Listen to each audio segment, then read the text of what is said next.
But I haven't gotten that footage. I don't know if I'm ever going to get that footage. And one was a horror. One was The Agent? A horror. A Oh, horror shit, TV no, show. a horror I'm show. sorry. Sometimes I feel like the best part about our podcast, Algar, is the language barrier that you and I have to cross sometimes. And then you add a third person into this dynamic, someone that actually speaks English. And it's like, oh, wow, we should really not do this in a foreign language.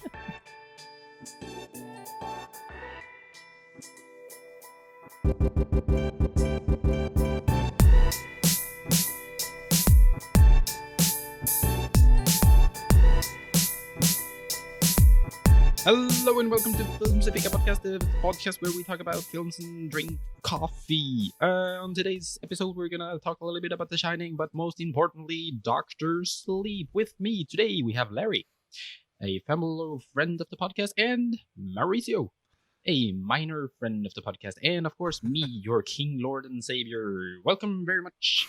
Hi, Larry. Welcome back. Nice to have you. Hey, thank you. Thanks for having me. Hi, Mouse. Hey, bitch. How's it going? Whatever, man. It's fine, I guess. Now when you're here.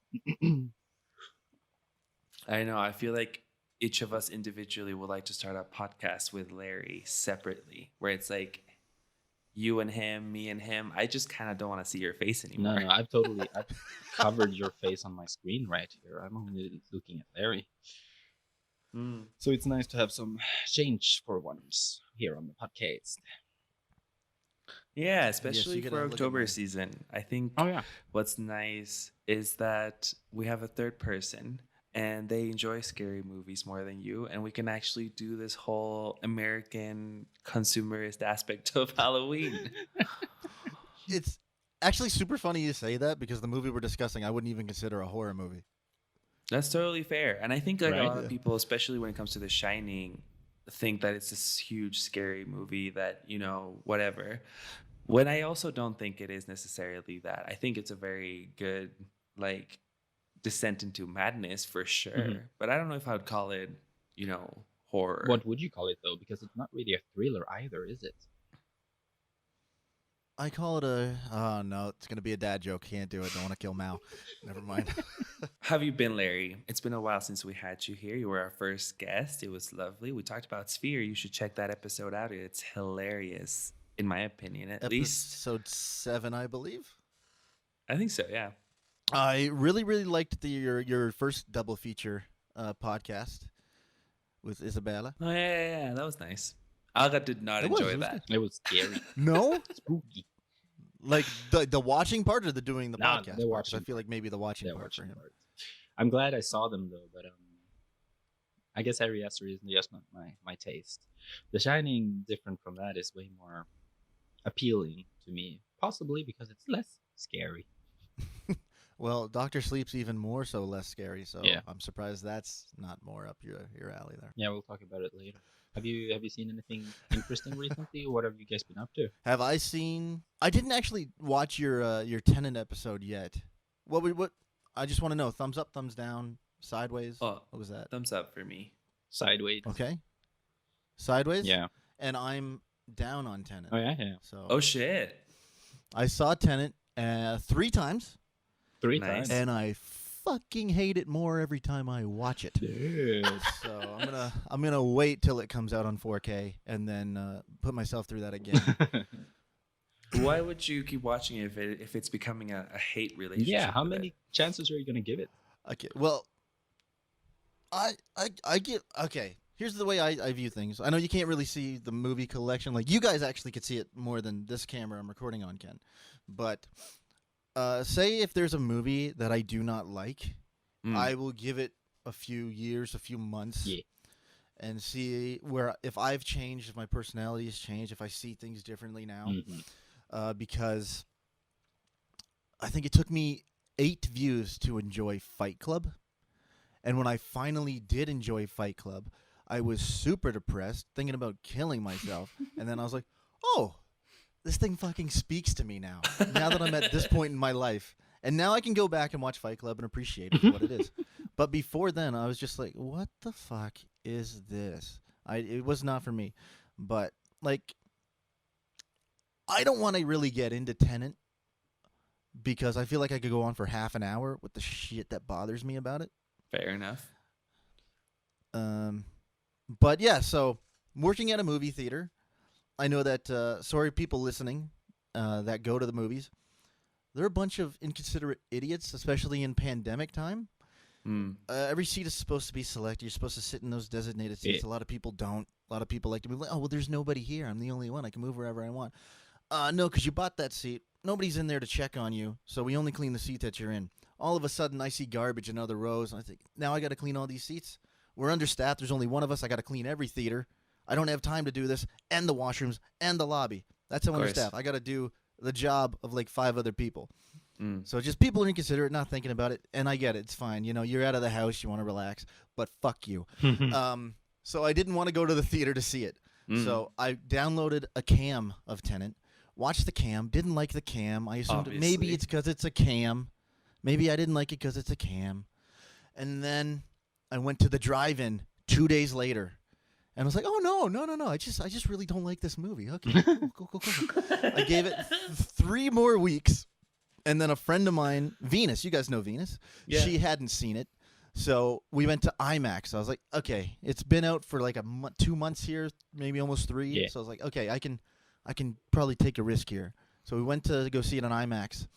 And when we got out, she said she enjoyed it. I said, why? And then she tried to explain it. She's like, I just like the idea of it. And I was like, well, then just think of the idea. But was there a plot? Do the characters have any development? Is there any reason for anything to happen? And my answer to that is no. I think Christopher Nolan had a cool idea, yes. But I don't think he had the characters or the plot to back it up. Yep. So he should have just made a fucking short film. Not a 2.5-hour fucking ball of noise. Yeah. But that's my opinion. I'm glad that you summarized the entire previous podcast in like 5 minutes there. Thank you for that. At least the one I didn't even listen to. Side of it. Like you said, we don't really need to get into Tenet because we could actually just like re-record it and be like, yo, we uploaded a second part, you're welcome. But yeah, basically I think obviously the idea is a great place to start from, but I see more stuff within it, and I recommend that you listen to the podcast. Shameless plug. And I don't know, I do understand, and I think it's really interesting when you talk about taking some time off from a movie and then rewatching it for sure.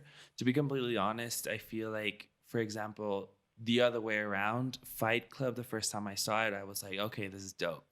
Like, I can get behind this guy. I think it was one of the first, if not the first David Fincher film I saw. And then I was like, I've seen it at least 3 times since then, and I honestly dig it less every time I see it. For me, it's like, I just don't, like, you know? Also, for some reason, Edward Norton is now an issue in my head. Like, I just can't stand the dude for some reason sometimes. Really? And I feel like Fight Club is just... Also, I feel after film school and hearing every motherfucker that we went to class with praise and suck the dick out of this movie, I'm like, I'm done. I'm done with this. That's fair. Like when we had the different courses in film school. You went for film production, I went for acting.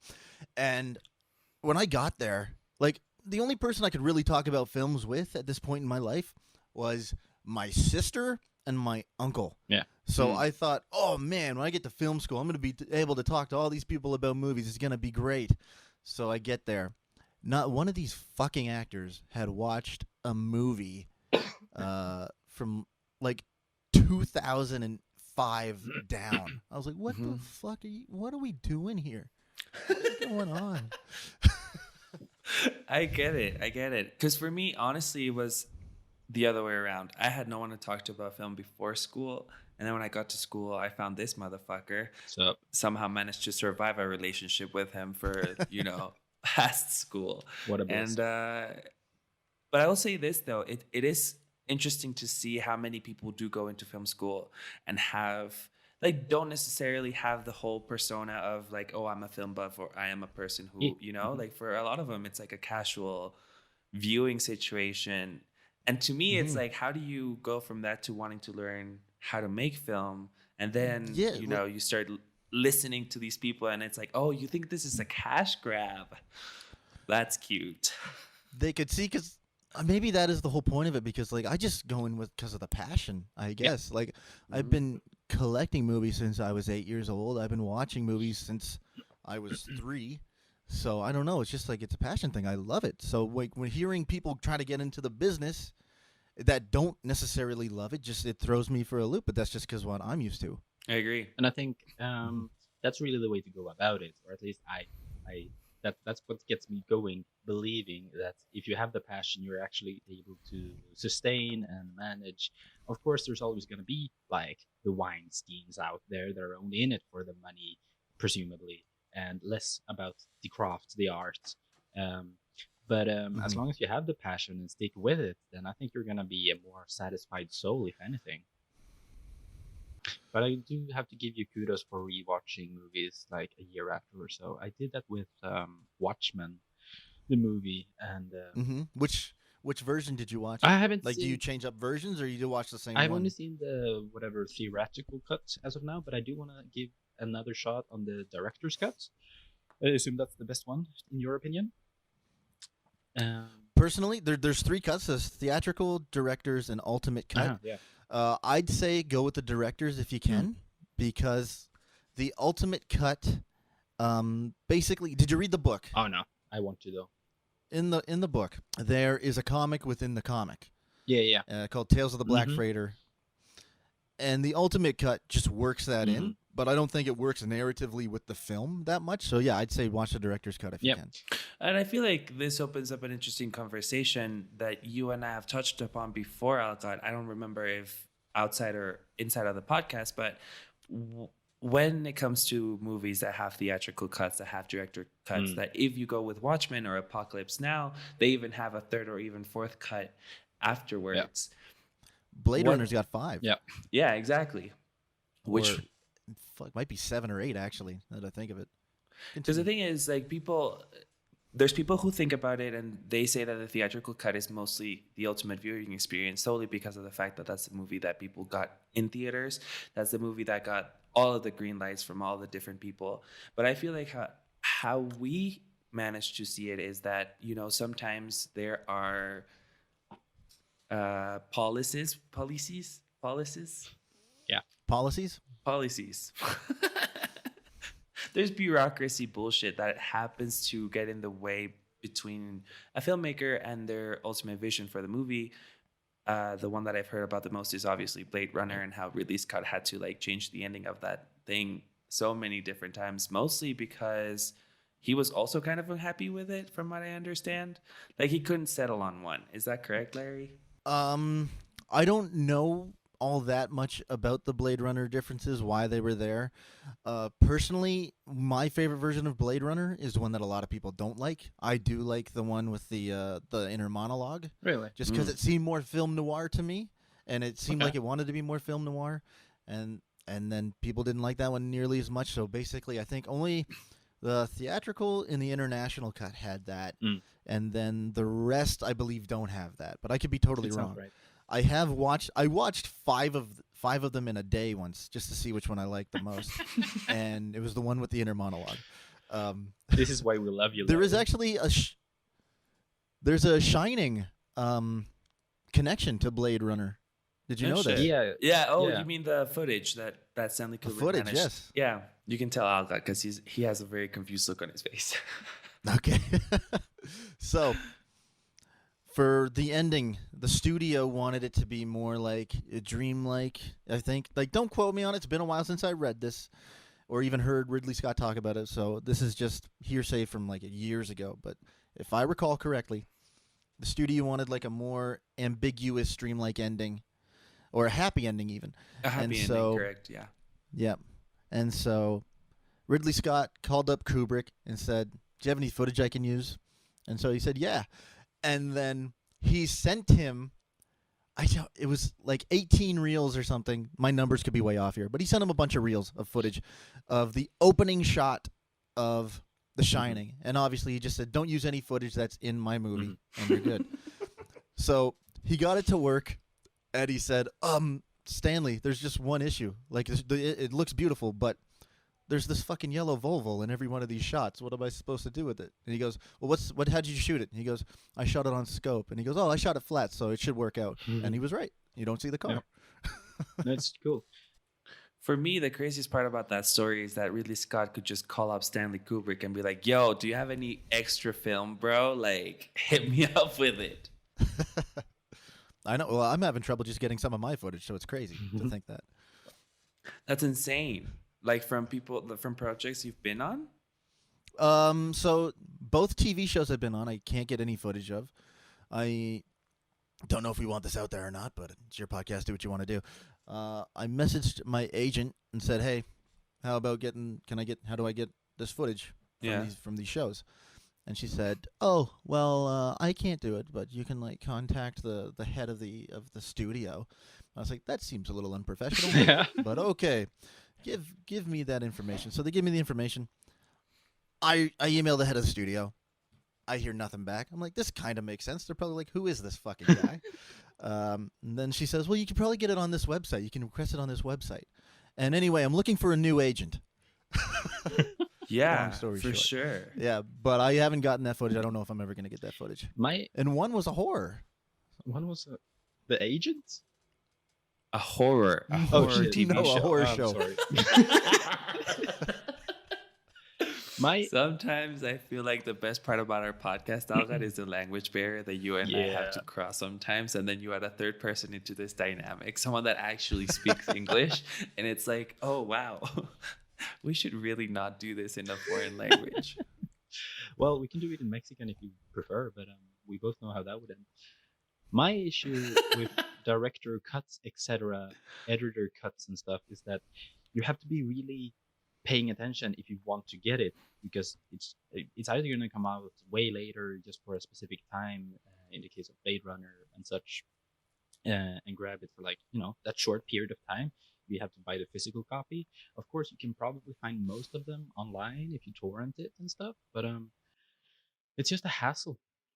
Yeah.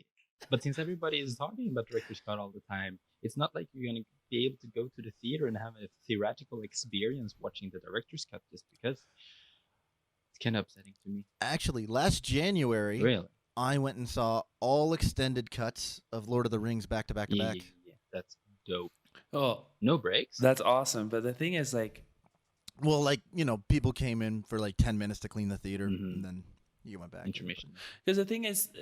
You have an edge on a lot of people there for two reasons. The first one is you work for a movie theater, and so you are like aware of everything that's happening or that might happen. That's not necessarily true at all. Different theaters do different things. Yes, sometimes I find out shit late, and I'm like, my managers, why didn't you tell me about this?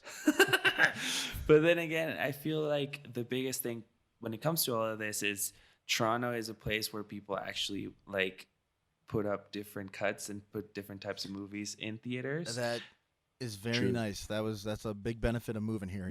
Yeah, and because honestly, I feel like personally that's one of the things that I miss the most. Even if it didn't have to do with Cineplex, there's smaller independent theaters where you can actually go and they have like screenings of the room, and you can like they're all like, you bring your fucking spoon with you and shit, and that type of stuff doesn't happen. At least not around where I live. And I'm not sure about Algad's new place because he moved. But yeah. I need to look into it. I think there must be some sort of local theater that does those kind of weird screenings of The Shining and cult classics. Do you know if you can like request? Can you like if they're that small? Can you like request that maybe put out a poll, see who would show up, see if we make some bucks? I don't know. Maybe. I don't know if that would work. Maybe. I don't know if it's that small though. But there ought to be something around here. Sorry to stay on this topic for too long, but speaking of theatrical director, producer, editor cuts and stuff like that, is there a movie where you enjoy a theatrical cut more than a director's cut or anything like that? Because I can think of two that I enjoy more than different cuts. Okay, so for me, I enjoy the theatrical cut of Mallrats more than I enjoy the director's cut of Mallrats. Okay. We spoke about Kevin Smith last time I was on. Son of a bitch. I didn't mean to do this. I'm sorry, guys. It's okay. So it was Kevin Smith's second movie right after Clerks, and he spoke about it too, but he had this big idea and he thought, oh man, I got big from like Cannes, you know, Clerks was great. And then the studio edited his film and he was a little upset about it. And then later on, he put out a director's cut of it. And during the commentary, he was like, yeah, no, the studio was totally right. This one's way weaker. And he was right too. It is way weaker. And then the other one that I think the theatrical cut is way better, but also a way different film than the director's cut is Payback. Do you guys ever see Payback with Mel Gibson? Ooh, no. I'm going to... Sorry. Very, very good film, in my opinion. So the director's cut compared to the theatrical cut changes color palettes, changes tone, changes score. Mm-hmm. It's great. You get obviously different shots, but the entire third act is completely different. And I think the theatrical cut's just a little bit more enjoyable, whereas the director's cut's a little more brooding, and you're just stewing in something. You're like, wow, how bleak. Which I'm sure a lot of people like. Normally, I do like, but I thought that theatrical cut was just a lot of fun, and so I lean towards theatrical. I have no movies in particular that I prefer the theatrical cut more, other than like the big ones. I prefer the director's cut more, but I'm not too invested in those kind of things. I wish I would watch/listen to commentaries more than I do. I feel like that's something that I could really enjoy, but it's just, you know, sitting down and watching a movie and listening to someone talk on top of the movie. It's not always everyone's cup of tea. I could tell you the movie commentary that got me into commentaries, and it's probably going to blow your mind. You never would have guessed it. A Walk to Remember had one of the best commentaries I've ever heard when I was younger. And I was like, oh, man, that's a commentary? Commentaries are great. When I started going for movies, like DVDs and shit, I would look at the back. This doesn't have a commentary? Oh, my God, is there a 2-disc with one? I better put this one back and wait. Have you guys ever heard Arnold Schwarzenegger do a commentary? No, no, actually. I'm not sure. Like, language barrier between him and whoever set it up, because I don't think he was explained commentary right. I think he thinks he's doing ASMR for blind people because he describes things that are right on the screen. So, like, if he's going up the elevator, I'm not gonna even do the accent. But he's like, oh, this was a great shot. Yeah, that elevator was slow. We had to go up and down it so many times for this shot. It's a good shot. And I'm just like, Jesus Christ, Arnie. Also, just to be clear, you're talking about the movie A Walk to Remember with Mandy Moore, right? Yes. Shane West. I have to check that out. Yeah. That Nicholas Sparks related book. Yeah. You know what? I think having you on the podcast is such a fun time for us because you out-geek us in so many ways, but then you pull shit like this, and I'm like, who is this guy? How can I figure this motherfucker? If it exists on celluloid, I enjoy it. But what was that? Sorry, I missed that. What do you do except watch movies all day? I mean, realistically, there's nothing else for you to be doing, you know, for either of us. Like, it's just... No, that was pretty much my routine as well. Yeah. We cut you off before, Mo. Did you have any specific movies you wanted to bring up on theatrical/directorial cuts?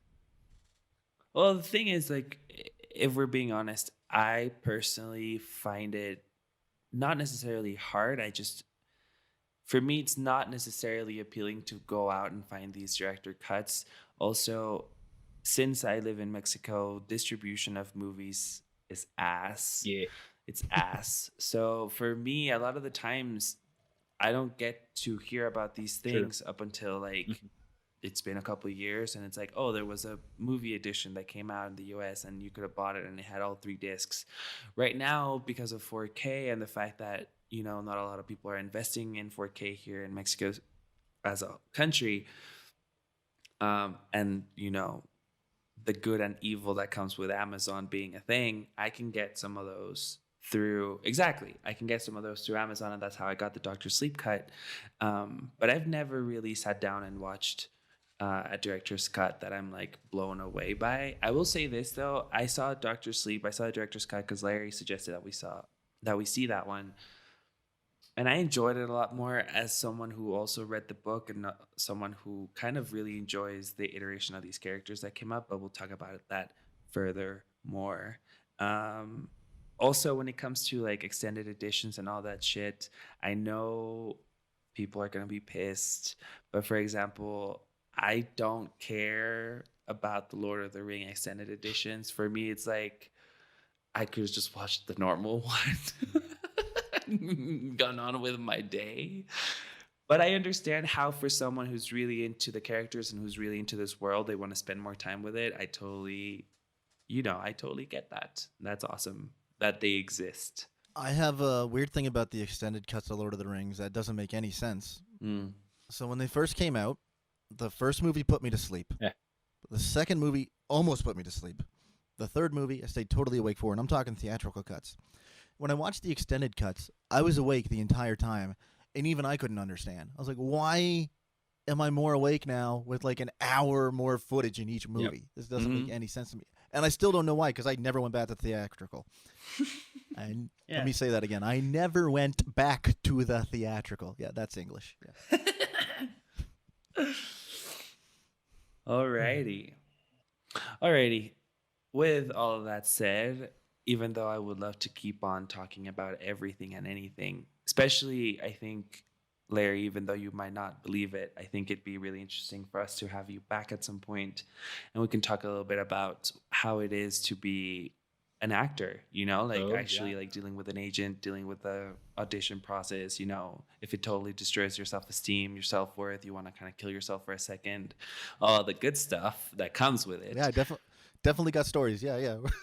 No, I mean, I can't imagine, right? And I feel like that's a lot of the things that people don't really get to see. And because the people that are asked those questions are like big names, they can't really be like, oh, you know who shat on me? Fucking James Cameron shat on me 2 years ago, like. No, he'll like say like, please bleep this out. He covers his mouth so you can't read the lips. So I think that'd be really nice, but we need to keep going because we have 2 movies to talk about, and we still need to know what you guys have been watching lately. Any recommendations for the audience, for the lovely people who are here with us? Go. I have another movie that I cannot recommend. Last time was Venom. I recently saw Spider-Man Far From Home. Man, fuck you. That movie is crap. The VFX sucks. The story is lame. The superhero is balls. What is like that guy knows how to act? Not in that movie. I just don't like Jon Favreau, man, and he has a lot of screen time in that film. You're right. He was the real villain, wasn't he? Nah, man. Far From Home did not hold it up from Homecoming at all. Okay. Because of Jon Favreau? Mostly. You really have a huge issue with him. I don't know what your issue with him is. I mean, like... No, I can't really I think tell he's you. fine. It's just one of my ticks that I just have to hate on the guy. It's one of my ticks. Yeah. Right. But I will tell you that Disney Plus have recently gotten released in Sweden, finally. So I am going to sit down and watch The Mandalorian probably next week, legit, and just binge it. Yeah. And I'll get... Disney Plus is coming out here next month, and I'm planning to do the same already, for sure. Sorry, Larry, we're late to the game. I'll get back to you then, though, about... It's all right. It's only been on the Plex since it came out, but it's okay. Sorry. Whoa, don't shame us. The shade in that was like, fuck you guys. So my... I gave you guys this free stuff and you don't use it. Why don't you give it as free, man? My actual recommendation is, again, another food show on Netflix. It's a Netflix original. You know it as Street Food. But more importantly, the most recent season. I've been watching more and more episodes. It's been out for a while now, but Latin America Street Food is great. It's so good. The thing that's amazing about Street Food as a show is that they talk about food, most importantly, but it's by all essence a portrait of the person cooking, and usually street food is a very toxic environment and it's difficult to survive. And Latin America have some really interesting characters. I could especially recommend the one in Bolivia, I would say. Yep. Brazil is not too bad either. So if you haven't seen the earlier seasons of Street Food, definitely watch those. But Latin America is great and it looks delish. It's a very good recommendation. How about you, Larry? I never even heard of that, so I'll check that out. Dude, it's very metaphorical. For me, no, go ahead. No, you go. No, it's very nice, and it brings tears to your eyes by every episode, literally. It's so sad, but yet like it's a bittersweet kind of sensation following these people cooking with love. Okay, so my recommendation, I guess, for the month of October is this little horror comedy directed by Joe Dante, starring Anton Yelchin, God rest his soul, and Alexandra Daddario, called Burying the Ex. I don't quite remember when it came out, and I did just rewatch it the other day because I've been watching Tales from the Crypt a lot lately, like the old TV show. Yeah. From HBO, which had some big fucking stars on it back in the day. I didn't realize that. So anyway, one night I was like, you know what? I want to watch Burying the Ex. I haven't watched that in a while, and I enjoy it. And I'm sure Algot will hate it because there's no real substance to it. Long story short, Anton Yelchin has this girlfriend, and she just moves in, and she's like taking over his whole living space, his area, and he's kind of fed up with her. He's like, I really want to break up with her, and then she gets hit by a bus and dies. And, Okay. and he meets Alexander Daddario, and they kind of hit it off, and it's all well and good and whatever. And then his dead ex-girlfriend, who doesn't know that she's an ex, comes back as a zombie and starts to move in and live with him again. And so now he has to do this dual thing of like, well, she's dead, but I kind of have this other girl, but I don't want her knowing about this other girl, and I can't break up with her because I'm just not that guy. So it's fun. I enjoy it. I enjoy it a lot. I will check that out. I think that sounds really funny, especially because I feel like at one point or another, even though no one wants to really talk about it, we've all been in a relationship that's gotten to a point where you're like, if they could die so that I don't have to deal. Yeah. I'm not sure I've been there, but okay. Sorry. I know Aghat's been there. Oh, yeah. That's what I meant. Where it's like, oh, man, you know what would make it easier to break up with this person? If they died. It would be so convenient. But you don't say that out loud because it's a shitty thing to say for sure. So maybe Algot would like this because he would just connect to it. He's like, yeah, you know what? Given its flaws, I can get behind this. It's all right. So I don't know how I want to play this. I have seen a lot of movies this year, as everyone else has been locked up and loves movies. You just kind of like start racking them up. And I enjoy horror. I enjoy, the creepy factor. I like, monster films, creature films, all of this other stuff. But what I've noticed lately, and this could just be because I'm looking in the wrong place, is that there's a lot of cool concepts that never lead anywhere because maybe they didn't have the budget, maybe the script just wasn't good, maybe they just like you said, Larry, sometimes you have an idea and you want to fledge it out and it's like, but you could have just made it a short though. I was going to say, you're just describing TENET right now. Yeah, go ahead. So I can start with a recommendation because it's October, people are watching horror films. I feel like a lot of people don't go past a further point when it comes to movie watching nowadays, and I think they're missing out. I think people, in my circles at least, don't talk enough about The Fly, Which one? The movie, the 1986 one with Dave, the one by David Cronenberg. Mm-hmm. It has Jeff Goldblum in it. In his prime, I would say, like he's pretty well, like he looks alright, and Gina Davis is in it as well, and it's a great concept that David Cronenberg also manages to land very well. It's gross, it's creepy, it has something to say, and I think it's a really good movie that people should check out. If you're looking for something dumb, though, and that it's just like, just don't watch these films, guys. Okay, I just don't. They're not great. The first one is Brightburn, which is a more recent film. It came out last year, 2019, and it's shit. In every sense of the world. Yeah. I like the gore. The gore aspect of it, there's some like cool gore moments. With the truck, you mean? Yeah. That was dope. Other than that, though, it's badly acted, in my personal opinion, especially when you think about the fact that, like, I like Elizabeth Banks in other movies. Yeah. I'm not saying she's, like, otherworldly, but I'm saying this was just bad. Would you say that it's worth giving a shot knowing that it's bad? Because I kind of want to see it, even though I know I'm not gonna enjoy it. I feel it's worth giving it a shot like you did with Venom. Like I told you Venom was shit and you know what you're going into. So then you like, sure, you can give it a shot. Just, if you can not pay a premium for it, then exactly. that's fine. Yeah, it's called the Plex. It's free for you guys. I'm sorry to bum rush your non-review, non-recommends. I don't But mind. you saying that you like Elizabeth Banks and other things, and it being Halloween, I will also add in a recommendation. My God, I can't speak. I would also add in a recommendation of Slither from James Gunn, starring Elizabeth Banks and Nathan Fillion, and I can't think of his name. Bald guy in every James Gunn movie. Anyway, another horror comedy. Really enjoy it. I've heard of Slither, and I've heard that it's actually good. And here's the thing, though. That's pretty damn What good. my problem with all of these non-recommendations is this idea that you had a great fucking concept and then it fucking crashed and burned, right? Like, this could have been a good movie. You're talking about the other side of Superman, even though they don't want to call it that. But we all know that it's that. Like, Well, I don't think legally they could. exactly.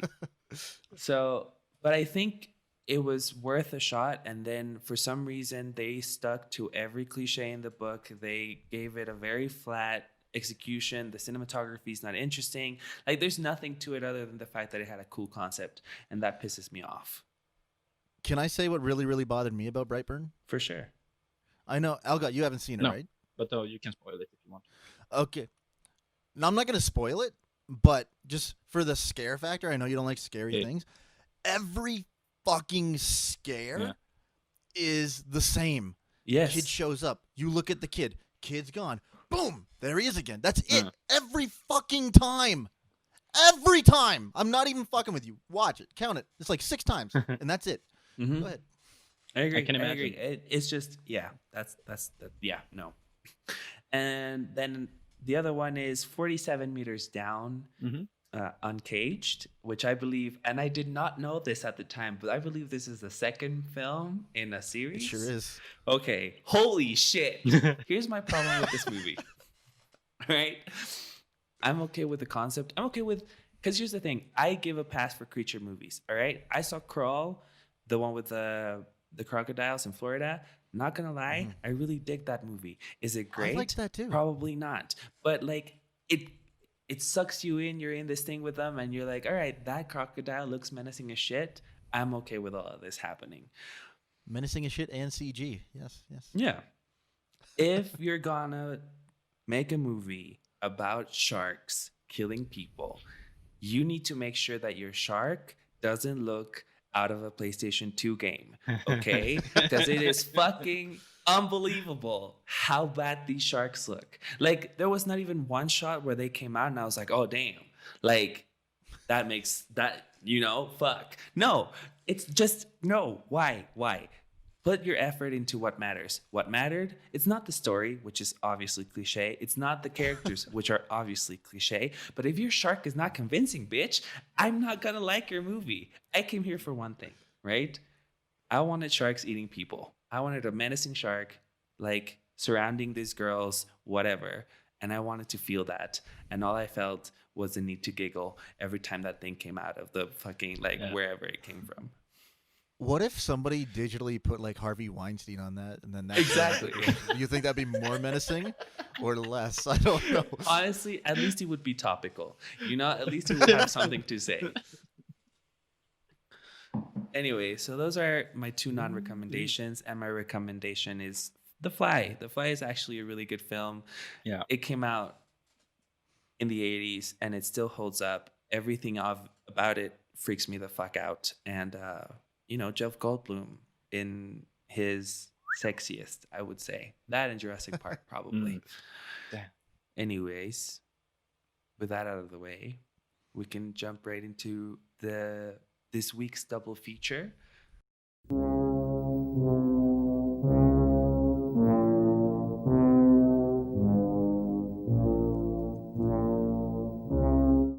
Keeping, in line with the theme of October and spookiness and horror, we're talking about two movie adaptations from Stephen King books, done by two different directors, done decades apart. One of them is considered a classic, a beloved classic. People love this film. We're talking about The Shining and its sequel, Doctor Sleep, which came out recently. Doctor Sleep is directed by Mike Flanagan, and it stars Ewan McGregor, Kylie Curran, Rebecca Ferguson, and others. So yes, quick go ahead. Review. Go ahead. Right? Quick reviews, quickie thoughts, so that we can get into the spoilery stuff. Let's start with The Shining, because it came out first. Dalgat, what are your thoughts on them? I think it's cool. I mean, Kubrick to me is special, and I guess I'm biased. I think that's the best way to put it. As a filmmaker, Kubrick is always going to be one of the greater, for sure. But The Shining to me, as we said before, it's a good amount of scary to me. It's like a psychological horror, I guess you would classify as, but it definitely works in favor of one of those movies that puts you as an audience member at unease, and it makes you uncomfortable, and it really succeeds with those aspects. To a point, it might be confusing, but I feel like it's not too confusing. You're still able to follow the story and have a really good, or rather bad, time with the film. I like it. It's a classic and deserves to be called a classic. Yeah. What about you, Larry? What are your thoughts on The Shining by Stephen King? Well, I mean, it is Stephen King. I don't know if you've read the book or not. I was gonna say, you want me to talk about the book or the miniseries? The one no. Please, let's never talk about the miniseries. Really, I'm gonna bring in the miniseries, but so further down the line. Let's say you want a short review of The Shining. I'm going to give one that Algot's going to hate, and he's probably going to want me to elaborate on, but I'll do it after we don't do the short one. The short one. It is the only Stanley Kubrick film I can get through without wanting to kill myself. Oh, yeah. Okay. Yeah, no, that's, yeah. Wow. Damn.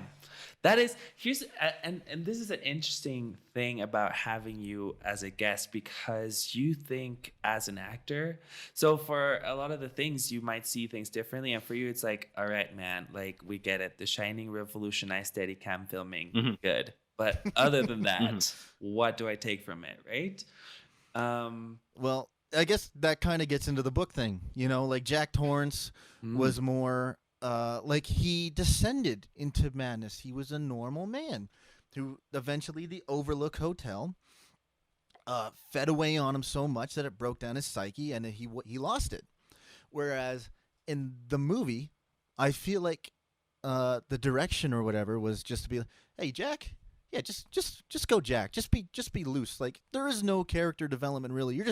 You're always gonna be nuts, and then once you get here isolated, you just want to be isolated. You don't even want to have your wife and kid. I think they're there for 3 weeks, and his wife enters the room, and he flips out on her. Well, okay. I'm pretty sure he's supposed to get there. He's already there. He's staying. So that kind of bothers me about it. Well, okay. Just to continue.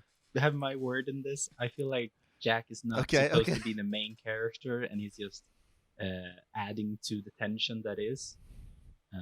When was the last time you saw Kubrick's Clockwork Orange, though? That I do need to rewatch. That's probably been a decade, and I have watched that movie 4 times, and I fucking hate it. Anyway, probably my favorite. That's me. But I do need to rewatch it. I'll rewatch it, and I'll get back to you as soon as I do. I promise. Is that your favorite Kubrick? I think so. Space Odyssey is close. I like Orange because of the commentary that it has on society. I love when your activist side comes out in these podcasts, because it's nice. That's a totally different thing. That's why I enjoy Swiss Army Man. I don't know if you saw Swiss Army Man. I thought the social commentary in that was terrific. Cool. Yeah. It was so good. But to get back to your point about, I don't think he was a main character to the thing. It doesn't matter if you're a main character or not, man. You got to play that like a real person. You shouldn't be right there to start. And I get it's Jack Nicholson. The man he's wonderful. So I feel like it was a direction. I feel like that's what he told him. It's like, so I feel like no matter if you're in the background or not, like if you're on there, if you're through the thing, do that thing, man. Get there. Don't just be there. That's me though. Fair enough. I hear you. And once again, That's like fair. I enjoy it. I enjoy the movie. I just compared to the book and stuff, like the differences there. I liked the build, or I guess descension of sanity. Whereas the movie didn't scare me at all. And the miniseries that I know you didn't want me to talk about, I'm going to talk about. I'm so sorry. It's a The miniseries I watched in broad daylight with its terrible production value, and I had chills up my arm. I was like, what the fuck is going on? What part of this movie is freaking me out at all? And it did. And it's not even a movie. It's a miniseries. Ridiculous. But it did. I think for some reason, something about the miniseries that Stephen King actually wrote the script for freaked me out a little bit. Whereas the Stanley Kubrick film did not. Which is worth mentioning, Stanley made this thing his own. Stanley Kubrick made the movie that he wanted to make, to the point where even Stephen King does not like it. He does not feel it's an adaptation. He feels it was kind of like he grabbed the concept itself and then ran with it on his own, which, is a conversation on its own. What is the responsibility of adapting a source material, I personally really like The Shining. I think it's a great movie. I read the book. I obviously like the book more, but I will say this: I think of them as separate pieces of art, separate pieces of work that have different creators that set out to do different things. Because I agree with what you're saying, Larry, in the sense that there's definitely a shift of focus when it comes to what Stanley Kubrick was trying to do with the movie. And we'll talk about that more as we get into the spoilers. Furthermore, Algot, what did you feel about Dr. Sleep? I'm going to go one of a real quick one. I felt with Doctor Strange, that's the wrong movie. Dr. Sleep. To summarize my feelings about Dr. Sleep is that it was a 2-hour movie that felt like a season of a TV show. The way it was shot, the arc, and everything else. Okay. Well, if you watch the right cut, it should have been 3 hours. Oh no. Well, yeah, that's yeah. Did you watch the normal cut or the director's cut? I might be wrong on that. You're right. I might have fucked that up. It's okay if you watch the normal cut. I don't think I don't think it would change what you think about the movie necessarily. The very first time I saw it was the theatrical cut because I saw it in theaters, and I dug it then. And then the directors came out, and I think I enjoy them like near par, like mostly par. But the director's cut has just got a little bit of edge on me. So I feel like that's your quick review. Larry, would you recommend this movie? Do you think it's better? Do you like it? Here's my quick review. I saw this movie in theaters. I dug the hell out of it. And when it came out on 4K, the same one I'm holding in my hand, I watched it 3 times in that week. So, yes, I recommend it. Okay.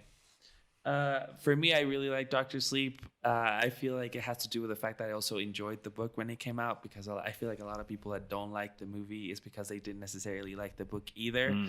Or in your case, Aga, like they just didn't like the movie because of reasons that we will find out later once you start getting to the spoilers.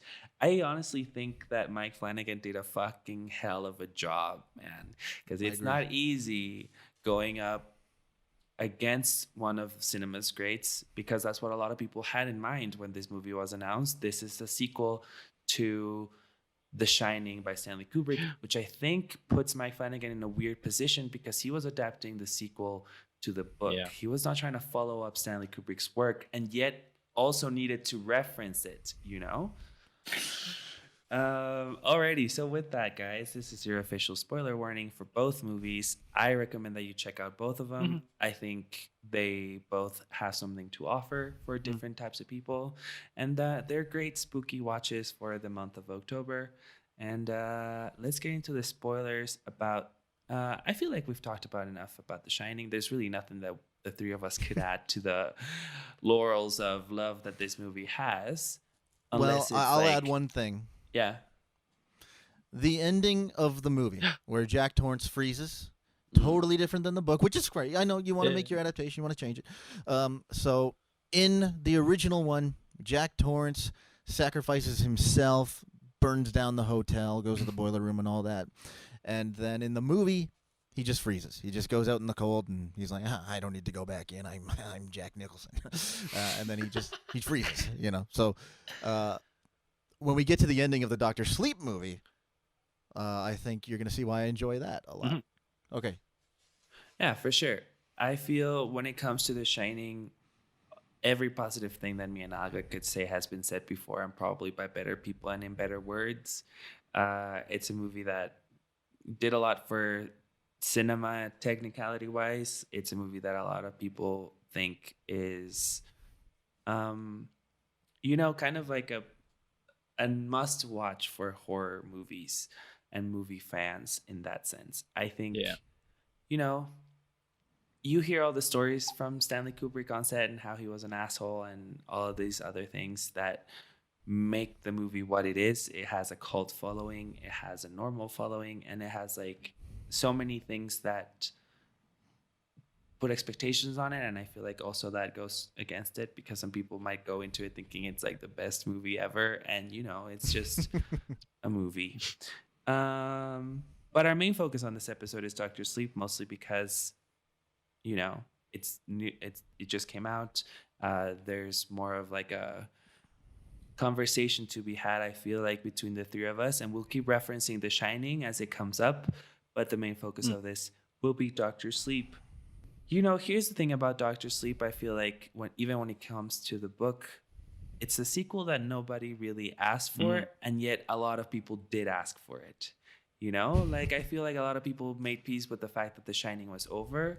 That's the story that we got. But I also feel like a lot of people did want to know what happened to Dan Torrance after everything that went down in the Overlook Hotel. So we can start there within our movie discussion. Let's talk about Dan Torrance, because he's not Danny anymore. It's been plenty of years after. We catch up with him a little bit in the beginning, right after The Shining. And then most of the movie, he's a grown-ass man. And what I really like about Dr. Sleep is the fact that he evolves as a character. I feel like Ewan McGregor really manages to capture something really, really cool about the essence of who Dan Torrance was in The Shining and who he is now and who he becomes throughout this movie.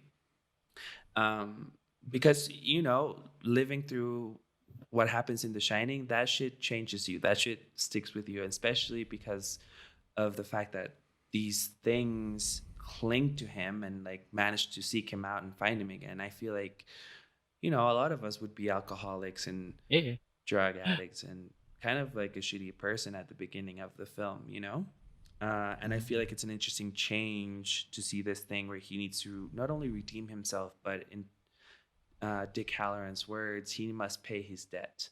He has a debt to be paid to the people that helped him when he was a child, and now he has to do that for Abra. What do you think, Larry?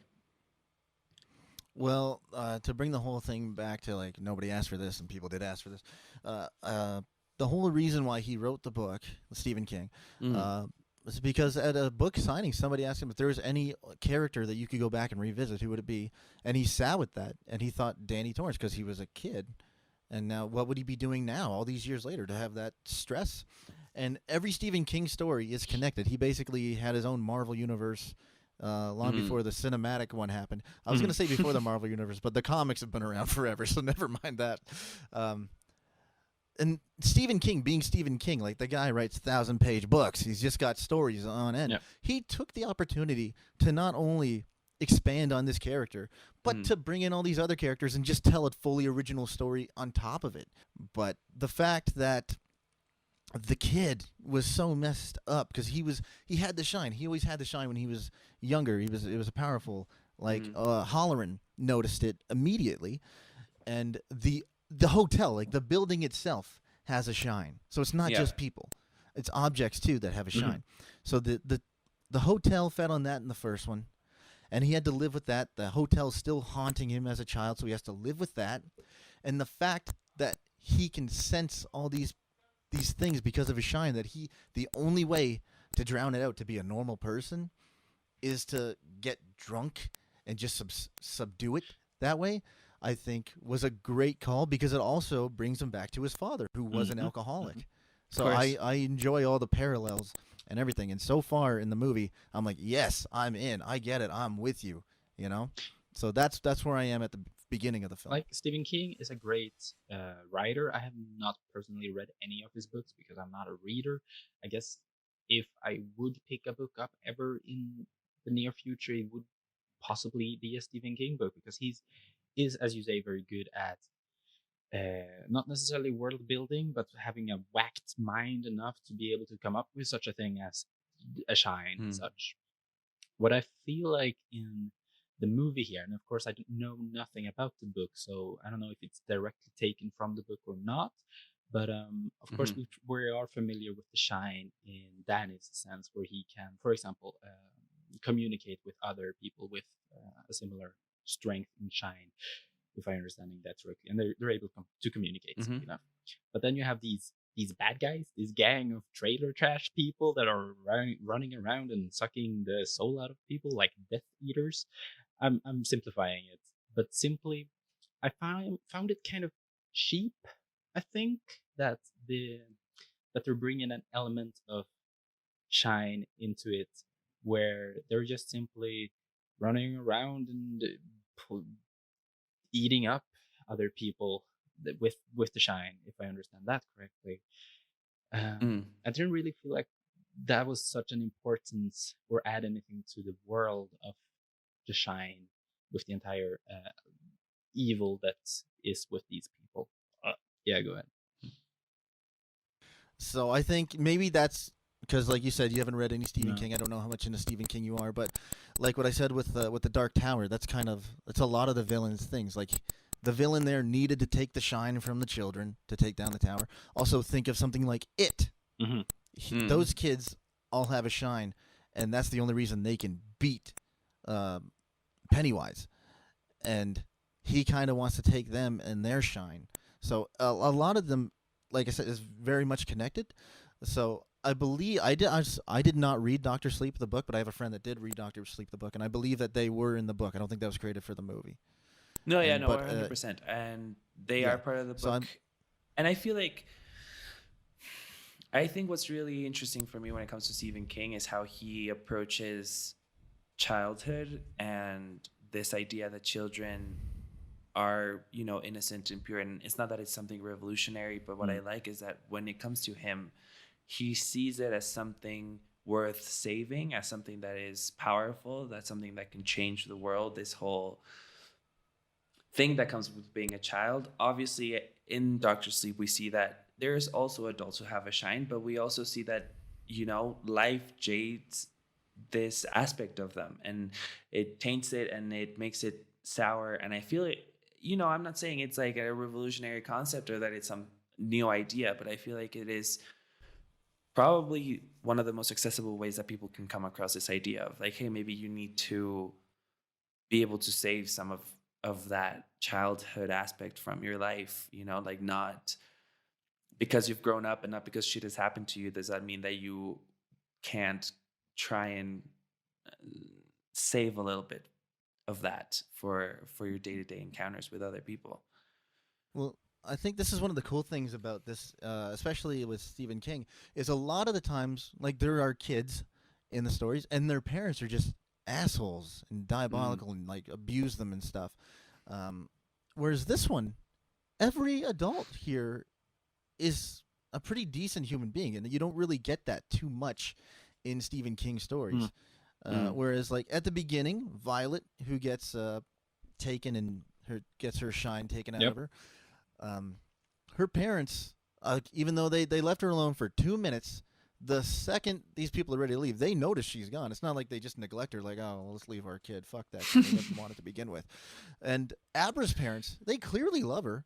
And even though they know something's up and they're not okay with it, like, it weirds them out, they still go with it. They're like, well, this is our daughter. This is who she is. We can't And do anything. here's the thing, though. I really enjoy that they freak out about it. Because if we're being realistic, that shit would freak you out, right? Like, especially, and this is a scene that I don't know why they cut out of the theatrical cut, because I think it lands so much better than the one with the spoons and the magician. But when Abra's playing the piano and then she goes up to bed, and then the piano starts playing on its own, and then they have to come down, and they are like in this moment of like that piano is playing itself exactly how our child was playing it. I'd be like, A, burn the piano. B, call the priest, because this shit's like what is happening right now.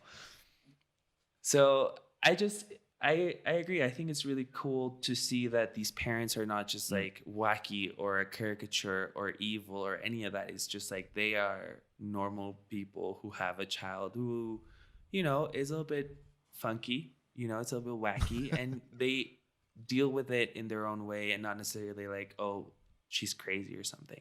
You know, that's really cool. And when it comes to the True Knot, I have to say out loud, you're not the first person to tell me that you find them kind of like wacky and cheap and like that you don't know necessarily where they come from. They're dressed as pirates, for fuck's sake. For me, though, I have to say I love Rose the Hat as a villain. I think she's one of the coolest villains ever. She's like, yeah, man, she's so smart. She's super evil. She's menacing as hell. Like, I don't know. I really like her as a villain for sure. And I was literally Rebecca about Ferguson to. is amazing. Yeah, I was just about to cut you off and say, no, Algot, even though like you didn't like them that much, can we give props to Rebecca fucking Ferguson in that role at least, man? All right. Yeah. I think she's so good in this. Like because here's Incredible. The thing. I She's like her great, in man. Mission Impossible, but this shows you kind of a bigger range where it's like I can take you seriously because you know what? If you think about it, it is kind of wacky. It is kind of like, you know, this whole like, oh, her name's Rose the Hat because she has a top hat and she's like evil and she like haunts children and all this stuff. Sure, there is a wackiness to it, but I also feel like she manages to ground that in a very good way where you're like, man, I don't like this bitch she's scary for sure. Yeah, I mean, especially that scene when they're like torturing this kid like Jacob Tremblay. I'm like, are you guys gonna hurt me? Yes. Yeah. Yeah. I mean, like that scene is chilling. They're definitely evil and drive on that, but I feel like a good villain or a good evil gang even needs to have a strong motivation to keep you enticed with such a thing. I'm pretty sure their motivation is to stay alive. Yeah, but there wasn't like they need that. That's what they feed on. Didn't feel like there was such a big need, or they didn't struggle that much. They mentioned that they were, or like when the old guy died eventually, it was part of the reason because they were starving. But I didn't feel such an urgency to them. I didn't relate to them and felt bad for them. Even though they're doing evil things, they have to do that in order to stay alive. It's a matter of life or death to them. They're just traveling around and reaping kids' souls. Yeah, I didn't feel such an urgency to that to really excuse it all. And that kind of felt cheap to me. So the weird thing about what you're saying here, maybe I misunderstood what you said earlier, but you said that it just felt overly long. And what you're saying here, it feels like you wanted it to be longer to explain this stuff, to get a better feel of that. No, I feel like the characters themselves weren't relatable enough, probably. Well, they're not human, so I guess. Yeah, but they're just evil. Like they're just evil people running around, and of course, Danny needs to stop that with what was the little girl's name? Abra. Abra. Because she knows magic. Abracadabra. Yeah. Abra was her name. I like it. Yeah, Stephen King is not great with names. I'm not gonna lie. Sometimes he nails them, and sometimes it's like, really, bro, though? Like, for real?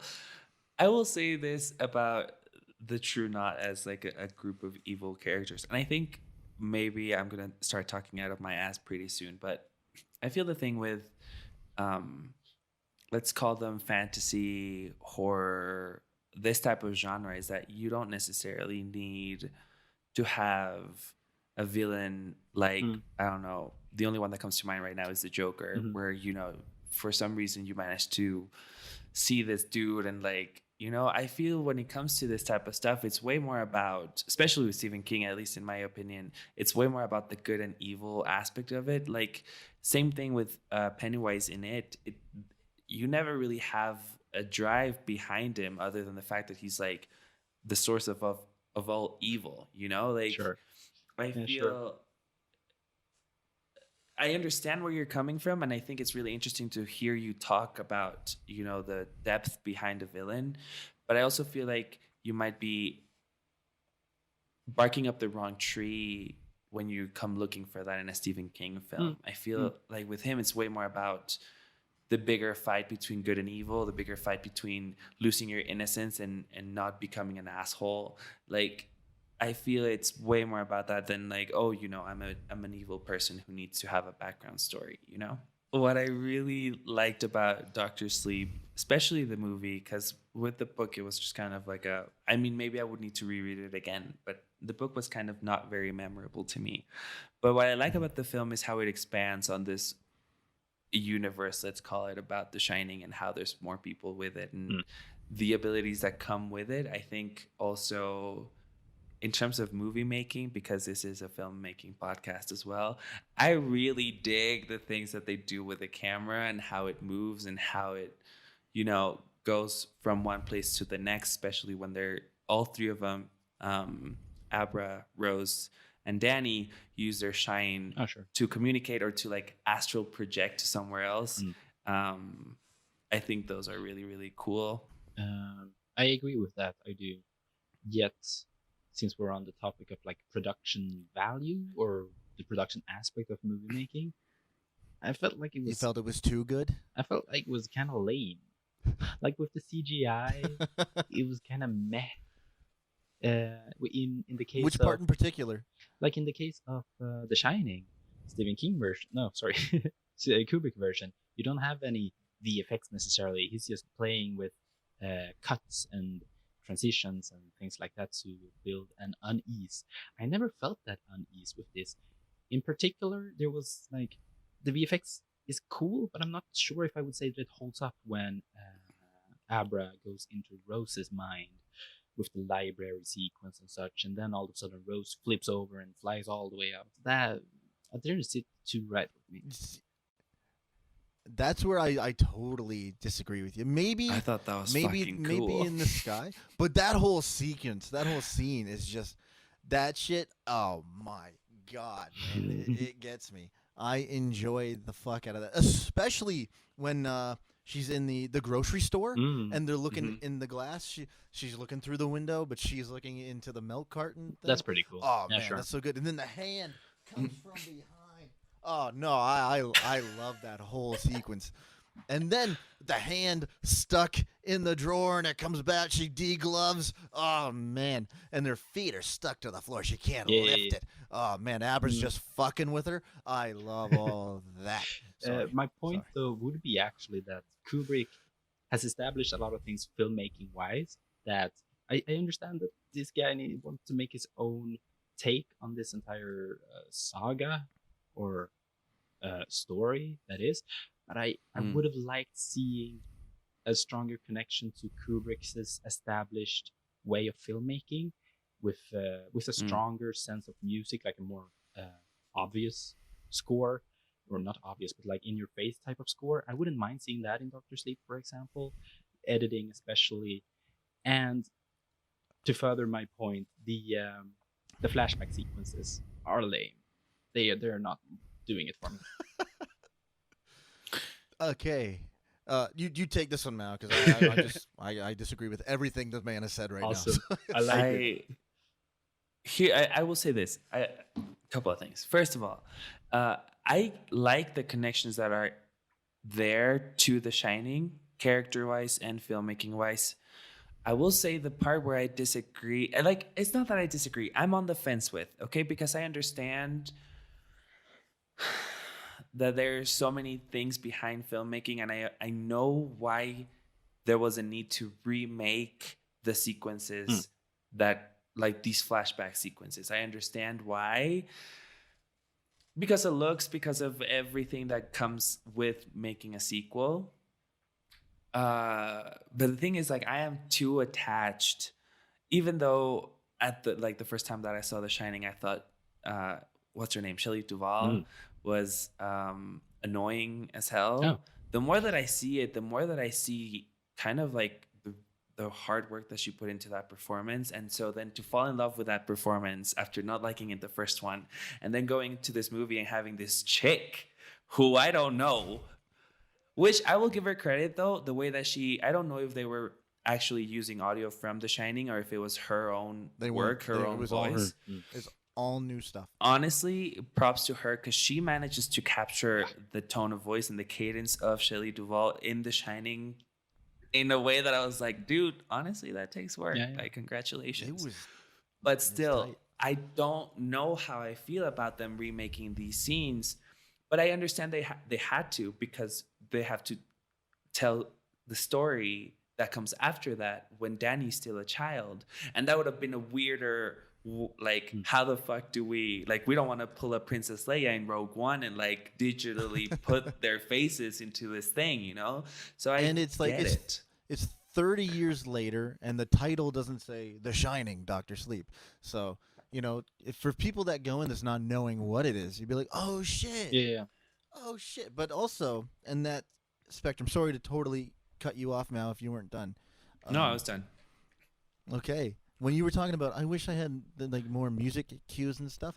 The opening of the movie is the from The Shining, and it carries on throughout the entire film. And then, what was I gonna say? There's the one shot where Jesus Christ. So from The Shining, like, so they're driving the car, then he gets to the overlook, and the guys giving him the job interview to see if he gets the job or not. Mm-hmm. The desk setup, everything on the desk is the exact same as in Dr. Sleep when Danny is talking to the Doctor. the AA guy. Yeah. Yeah. He's a doctor. Everything the guy who gives on the him a desk job. is the same, other than the name tag. Even the cut in between the shots is the same from The Shining. I bet it is. It's Everything pretty was much the same identical. set. Okay. I missed that one. And honestly, it kind of took me, the first time I watched this, I was like, because when the movie came out, I was going to take my brother, and it was right around the time when I had come back home from film school, and I was like, dude, I'm gonna teach you some shit. I'm gonna culture the fuck out of you. And he was like, oh, you know, one of the movies that I've always wanted to see was The Shining, and so we watched it, and then we saw Dr. Sleep really, really close after that because it was coming out. And I saw this thing where it's like in Dr. Sleep, you see Dan sitting with this doctor after the whole like, oh, your watch is in the bathroom. Yeah. And I was like, fuck, that looks familiar. Like, where have I seen it? Like, why is this office so familiar? And then my brain took a second to be like, oh shit, that's like exactly the same set as when like Jack Torrance is sat there. Dude, I didn't notice that because I never really watched them back to back. And then I watched The Shining 2 days ago, and I don't even know why I paid attention to that opening scene in the guy's desk and everything. But then when I rewatched Dr. Sleep for like the 20th time yesterday, and I looked at the desk, I was like, the flag's the same? This is the same? What the? And then I noticed the cut, and I was like, the cut's the same. Holy shit. So, yeah, I really enjoyed that. Elgot, in the version you watched, did Danny change his eye colors? Yeah. Okay. See, I guess I'm kind of bringing it to near the ending, but there's a part in Dr. Sleep that just, when the first time I saw it in the director's cut, it made me cry. Like, I wasn't like weeping or anything, but there were tears going down my face. There's the part where young Danny doesn't want to hurt his mother anymore because when she looks at him, she thinks of his father because of his eyes. So he goes in and uses his shine to change his eye color so that she can't see the dad anymore. And then later on, when he is talking to the figure of his father, played by the E.T. kid, that's the kid from E.T. I can't think of his name. He plays Jack Torrance in this. Really? What the fuck? I can't think of his name. I'm so sorry to that actor who's also no idea. Yeah. So anyway, when he's talking to his dad in the director's cut, and he talks about how when people are going to die, he can tell because he sees flies around their face, and her face was so covered that he couldn't even make eye contact with his mother. So the fact that he didn't want to hurt his mom that much, that he changed it, and then later on in life, he couldn't look her in the eye, and so the last thing she saw was her son looking away, fucking broke me, man. Yeah. Like, the whole... I love this film, but sorry, I skipped way ahead. No, it's fine. Realistically, I feel like going beat by beat with this kind of movie, and the fact that there's three of us, there's really no point. Also, the name of the guy from E.T., Henry Thomas. What the hell? Yes. I had no idea, dude. That is insane. That is. I noticed Wow. immediately in theaters. I was like, that's the E.T. boy. Really. When it comes to Dr. Sleep, Balgat, and the way that it's shot, I think it's really interesting for you to say that it feels like a TV show because the director actually, one of the things that a lot of people know him for nowadays is the fact that he did make a horror TV show called The Haunting of Hill House. Is that it? Also with Henry Thomas. Yeah, exactly. And He also did the second Ouija with Henry Thomas. Oh, yeah. He also did Gerald's Game, which is also based on a Stephen King book. He also did Oculus, not with Henry Thomas. Continue. And so, like, he has done horror TV shows, and I feel like in a lot of ways, I feel like the way that he decides to shoot his movies and his TV shows is very modern in terms of filmmaking, and the way that it's edited, the way that it's cut between scenes, and the way that it's shot most specifically.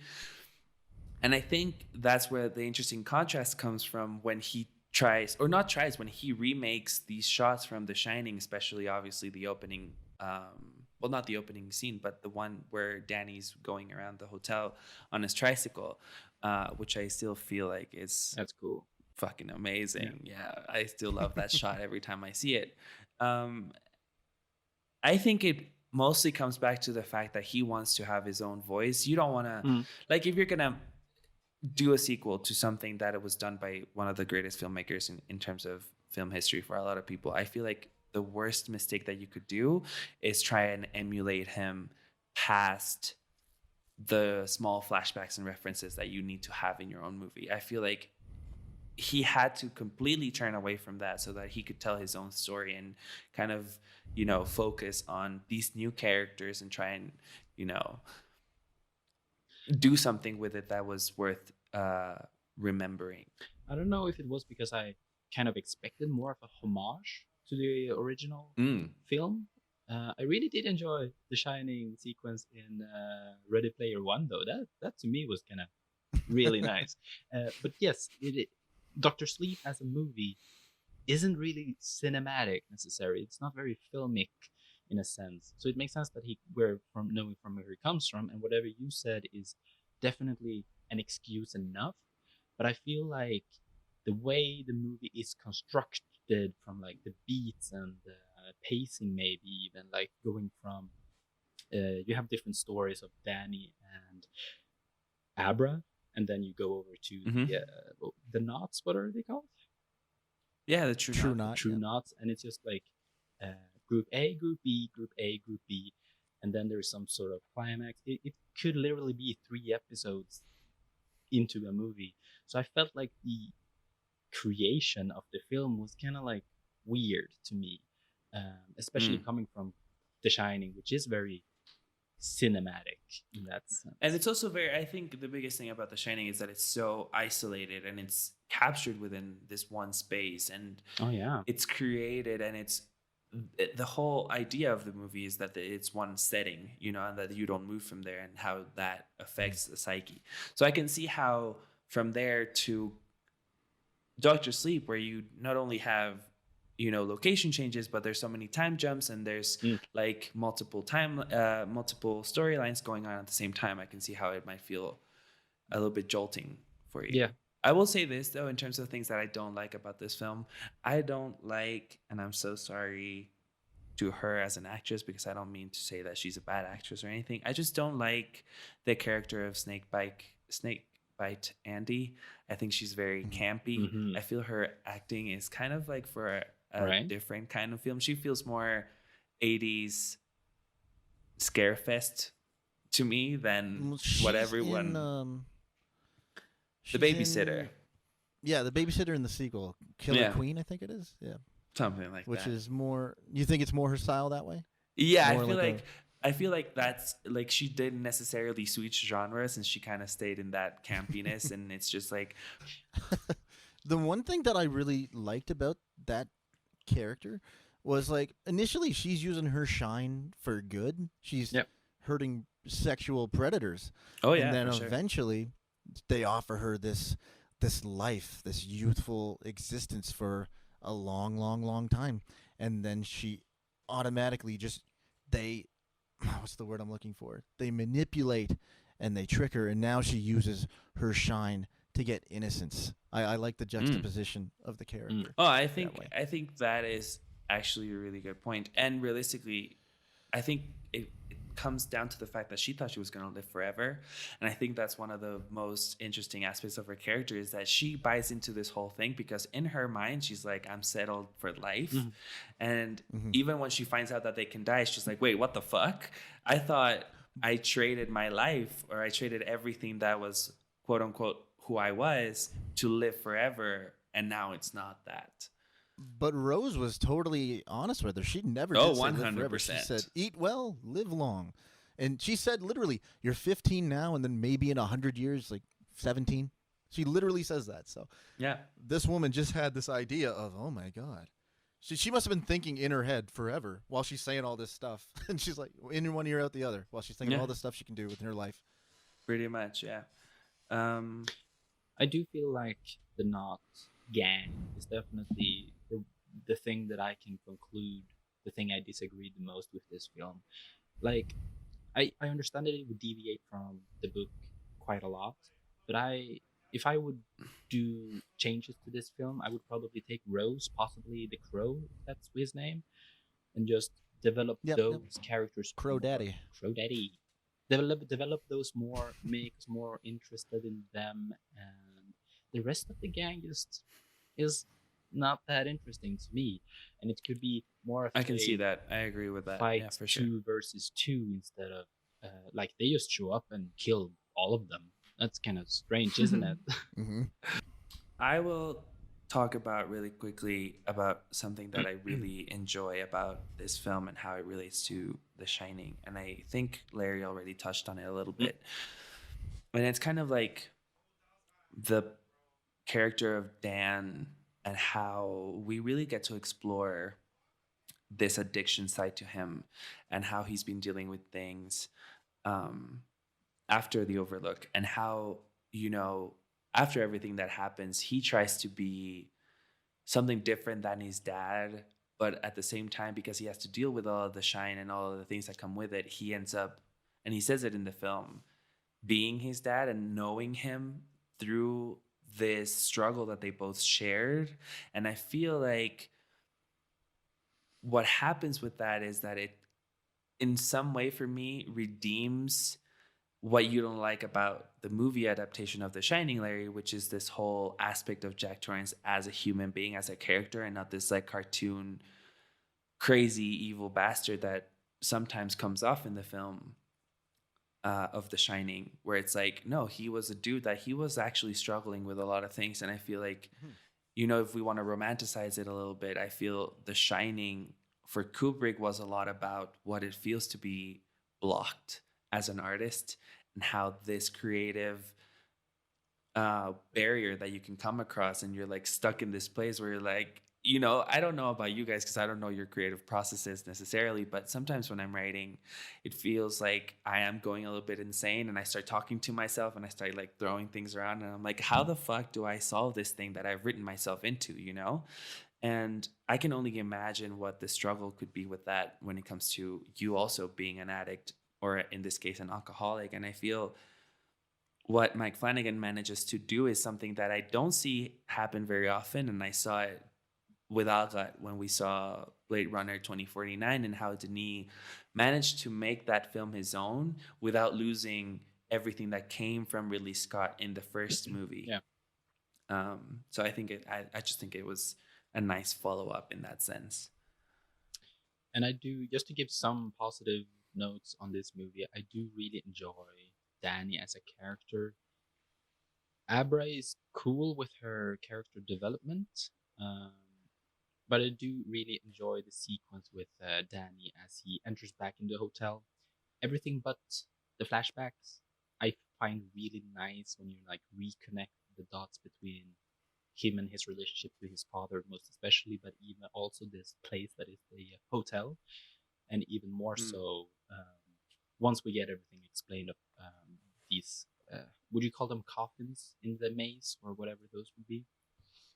Like they these just metal refer to boxes. them as boxes. Yeah, boxes. Yeah. I like that part of the expansion of the story.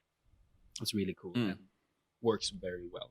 So all of Danny's arc and or storyline even I do enjoy a lot, actually. Yeah, especially because I feel what's really cool about getting to write more about a character is how they've evolved.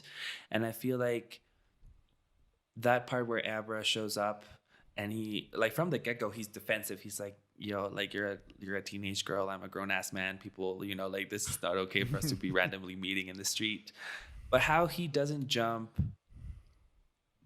to the opportunity of being a hero.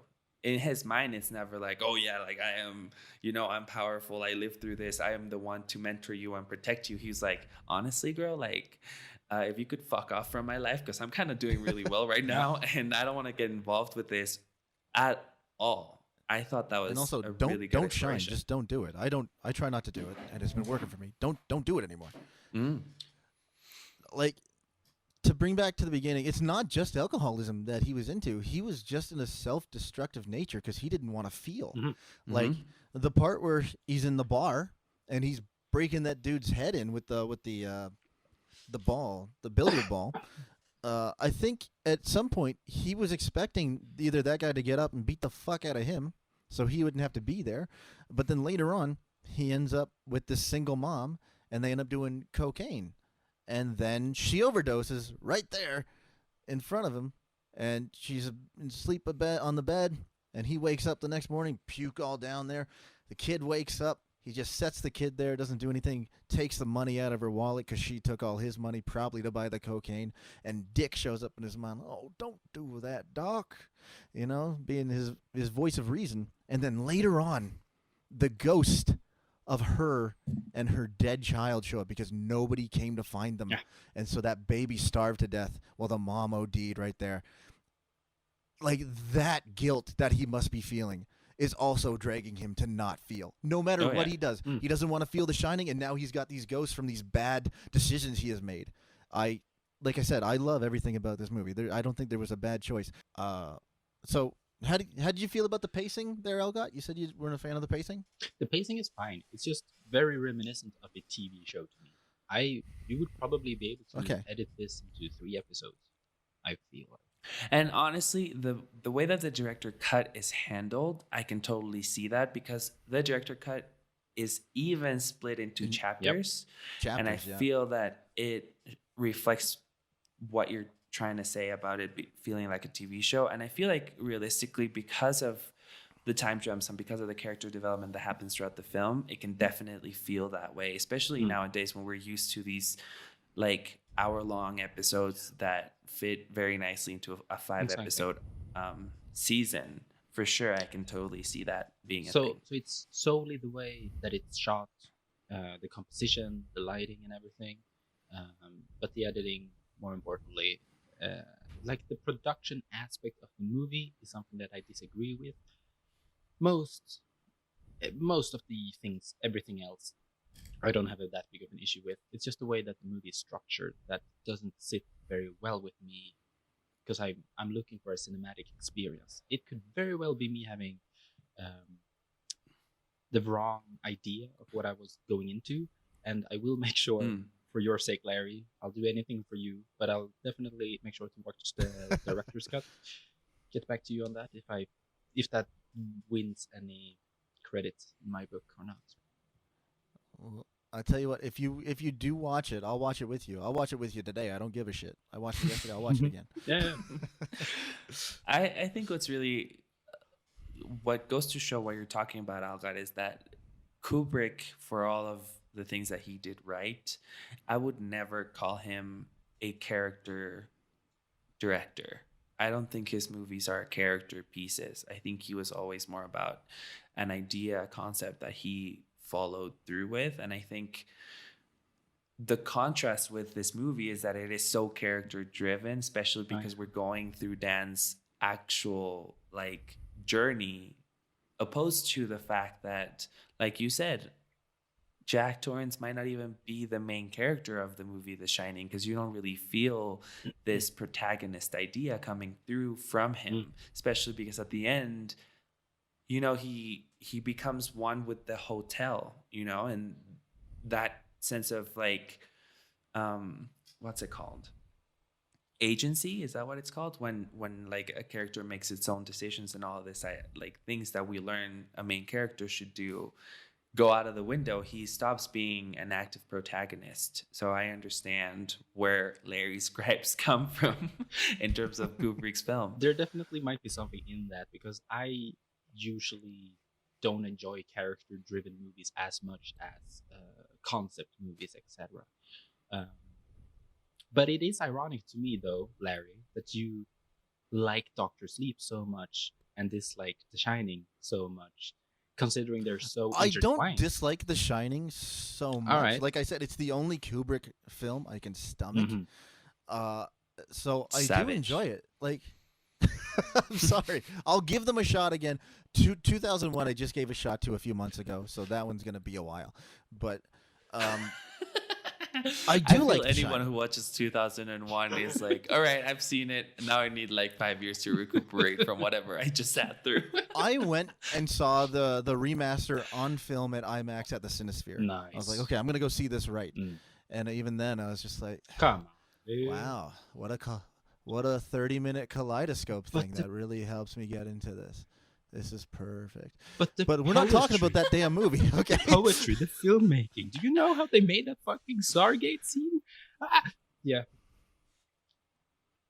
One frame at a time. No, I like I said, I can appreciate it, man. I do appreciate it. I appreciate the ingenuity, what it advanced in technology for film. I do appreciate it. I just like a nice story around it with characters too that I can get behind. Yeah. That's me. Might be that easy with these ones. Whereas Doctor Sleep, are we still really talking about it, or are we almost done talking about Let's it? 'Cause wrap it up. I can say a few more things. Go ahead. Like if you have anything else to say, we can touch on them. Okay, so Doctor Sleep, I think, moves pretty well. Especially so you got like basically your first almost half is just introduction to characters and where they've been and what they're doing and where they're gonna be. Where there is no exposition really in this film, and I really, really enjoy that. Nobody's asking, whoa, what's this? What's going on? And even when there's parts like that, they gloss over because you're with them. If you're watching this movie, you should know exactly what's going on. Like, we're showing you everything. There should be no questions asked. And I really, really appreciate that. True. Like when Dan is driving with his friend to find the baseball boy, they skip over him explaining what's going on to get to the part where if this is, you know, man, if this isn't true, you're crazy. And if it is true, I don't know if we're both crazy, you know, like that thing. But then the part where you're talking about how they just kill the true knot like super quick, I think also goes back to the Kubrick Shining, where Dick Halloran is miles away on his vacation and he sees, with his shine, he can see the future, and he sees Jack Torrance fucking butchering his family, so he makes sure to get back to the hotel. The second he walks into that hotel, Jack fucking gets him with the axe and he's dead. It is over. Whereas in the book, he's just knocked out and he lives. But anyway. Okay. I mean, sure. So, yeah, the true knot shows up. They all get pop, even though they take out Danny's boy with a shoot yourself. Boom. I was like, oh, fuck. Oh, God. No, I liked him. That guy was good. I liked him. And then I like the redemption of character Danny at the end. Like, where they use it for his character and they use it to please Stephen King with getting the ending of The Shining finally there on film. Of course. Where the second Danny shows up, he sets the boilers because he knows he's got to make the ultimate sacrifice. He's gonna free all his demons that were locked up to take out all these guys, and knowing it's gonna kill him, but to help somebody. And even though he hasn't wanted to feel for so long, now that he's in a happy state of mind and he can feel, he chooses to take the sacrifice to end it. And I just really, really like it, man. I don't know why. Like I'm starting to get emotional. I'm so sorry. No, I really like it. I agree. There's something about how, first of all, Ewan McGregor manages to capture everything that's happening with this turmoil and this guilt and this idea that he doesn't want to face these demons. And I think that's actually a really important part of this whole thing. It's like, I don't want to feel, I don't want to see my demons, I don't want to deal with the fact that I've made mistakes, that I'm now a fucked up person. And then to have him come back and allow himself not only to face these demons, but to be consumed by them and to accept them as part of who he is, I think also talks a lot about, this idea that there is light and dark within every single person that exists in this world. And it's funny that you mentioned the ending and how it lands really well for this film, because I feel that Stephen King doesn't do endings very well, if I may say so myself. I've read a lot of his books. That's definitely fair. That's definitely fair. And for him, sticking the landing is always, it's a bit iffy sometimes. And I feel like having Kubrick saying fuck you to his ending actually helps Dr. Sleep land the ending better, because in the book, since the Overlook burns down in the original Shining novel, they go back to where it's like where it was, built. Yeah, it's like the ashes and stuff, right? Yeah, it's only the ashes, and it goes back to the fact that in The Shining they explain to you that it was built on top of an Indian burial place, and so it's was that in the book, like or was that just in the Kubrick movie? I think it's in the book as well, but if it's not in the Shining book, they tell you that in the Doctor Sleep book, and it ends up being this whole thing of like all of these evil spirits come and get Rose the Hat, and I don't remember exactly what happens to Danny. He might also do the ultimate sacrifice, but I remember it feels campier. It feels a little bit more like 1980s coked up Stephen King. So I think it's interesting how fate works, in the sense that Mike Flanagan was able to round out his movie thanks to the fact that Stanley Kubrick was like, I'm sorry, Steven, but I'm going to do this my own way. Yeah. And I think it works out really nicely. I like how you put it, but I them. Highly doubt Kubrick said, I'm sorry, Steven. Oh, fair enough. That is totally fair. I don't know. Those types of coincidences really make my day. So how about we do our closing thoughts? And Larry, we'll start with you. Because, you're a guest. You deserve that. Thank you. Appreciate it. So, my closing thoughts on Dr. Sleep gets a resounding fuck yes out of me. Please watch it as soon as possible. Yeah. Honestly, I think it might be a damn near perfect movie in my eyes. Okay. And I'm so, if we're going to give it a rating, I give it an 5 Elgots out of 5 mouths. So. Ooh, that sounds sexual. I agree. What's your rating, Algot? What are your closing thoughts on Dr. Sleep? I'm sorry, I have to disagree with Larry, especially because it's gonna hurt my butt even more next time. But that's just the way it's gonna have to be. I have to stick my ground here. I definitely fall into the category, as you mentioned in the beginning of the movie talk, of like, was this movie really needed? Where does this movie fit in? And did it really need to be made? Did it add anything to the universe? It was a cool watch, I guess, but I didn't really enjoy it that much. Mostly for the production aspects. The storyline's cool and all, but I would argue maybe just keep the book. Did it have to be a movie? I'm not really too sure. I'm gonna have to give it 2 out of 5 stars. Alrighty. And when it comes to Doctor Sleep, the first time that I saw it, I enjoyed it. I thought it was cool. I like the aspects of it that kind of tie back to both the novel and the Stanley Kubrick adaptation of it. Originally I gave it a 3.5 out of 5. Watching the director's cut and kind of really allowing myself to be in this thing and really rewatching it, and I think that's part of the value of rewatching film. I think I'm gonna up my rating to a 4 out of 5 star. I really like the characters. I really like everyone's performances. I think the expansion of the universe and kind of how this whole world works, I think is really cool. I think the movie is very creepy when it needs to be. I love the scene with the dead girl and her baby. I love this whole like Rose the Hat getting trapped in Abra's mind. I thought that sequence was fucking dope. And every time I see this film, that scene where the True Knot kills that little boy chills me to the bone. I think is so fucking dark. This whole idea that, you know, we're gonna torture an 11-year-old just because we need to survive. I think A, it's saying something about our society, and B, it's just really well made. So yeah, 4 stars out of 5 for me.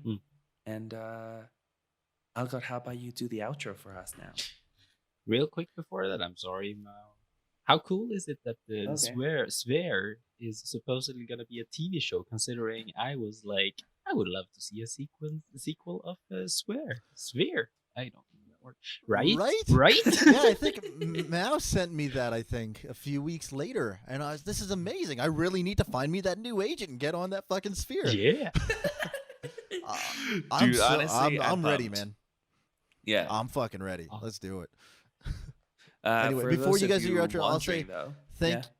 Sorry. Oh, thank you for having me on.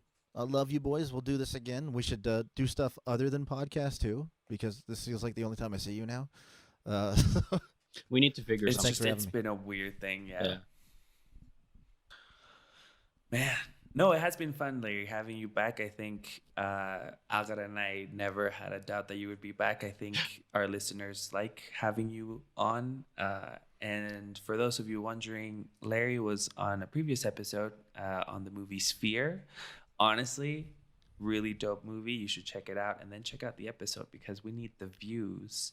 Agar, what were you going to say? We'll definitely bring Larry back on reviewing the TV show, the sequel of that film. And definitely sometime before that. You're more than welcome back on here. Until then, make sure to follow us on Letterboxd. Our handles are in the description. And if you're watching on YouTube, the lower left corner. Follow us there. We'll review and talk about other movies that we don't necessarily talk about on the podcast. Make sure to click the follow button and subscribe to be notified when we release our new episode of Films and Fika. It's been a blast. Yes, it has. Thanks, guys. No worries. Have a good one. Bye-bye.